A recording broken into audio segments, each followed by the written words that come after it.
Quella di stamattina è stata una cornice simbolica che ha visto molti ragazzini alle prese con i propri libri, con la lettura. Lei che vive da vicino questi bambini, che rapporto hanno con i libri?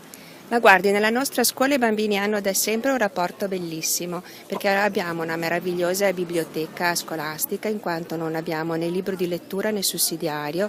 Il cuore pulsante della nostra scuola è proprio la biblioteca e devo dire che tutti loro amano veramente tantissimo la biblioteca e hanno un rapporto con il libro e la lettura che è meraviglioso.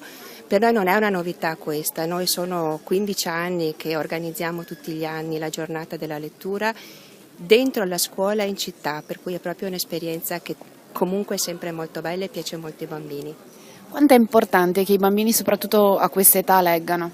È importantissimo perché il libro, io dico sempre, ci aiuta a crescere bene, a capire e immaginare il mondo e loro hanno la fortuna di poter aprire un libro che è un libro completo, non è uno stralcio preso da un libro di lettura, ma è un racconto pensato appositamente per loro, di alta qualità spesso grafica ed è veramente importantissimo e hanno un'altra grande fortuna che possono chiuderlo se non gli piace cambiarlo.